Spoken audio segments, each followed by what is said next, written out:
Европски суд за људска права. Значи, ние во Европскиот суд за човекови права воспоставивме веќе една судска практика. Со оваа судска практика, значи, ги покриваме со соодветни стандарди, имаме донесено соодветни одлуки што се преточени во соодветни стандарди што се однесуваат за промовирање на родовата еднаквост и заштита на родовата еднаквост, потоа спречување на родово базираното насилство и секако и против најтешката форма фемицидот, каде што имаме лишување на живот.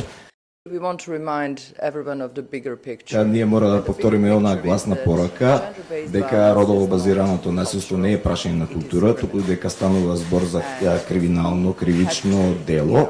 И значи на оваа тематика ќе разговараме и ќе видиме што све сме направиле со сите учесници во овој така наречен екосистем, започнувајќи од социјалните работници, потоа преку полицијата, преку обвинителите и судиите, секако на крај. Родовата еднаквост не представува само социјално прашање, таа е истовремено и правно прашање на заштита на човековите права, но исто така и прашање на владењето на правото. Ние сите знаеме и свесни сме дека законите сами по себе не се доволни. Напредокот што се постигнува се мери не само преку законодавството, туку исто така се мери и преку самата доживеана реалност,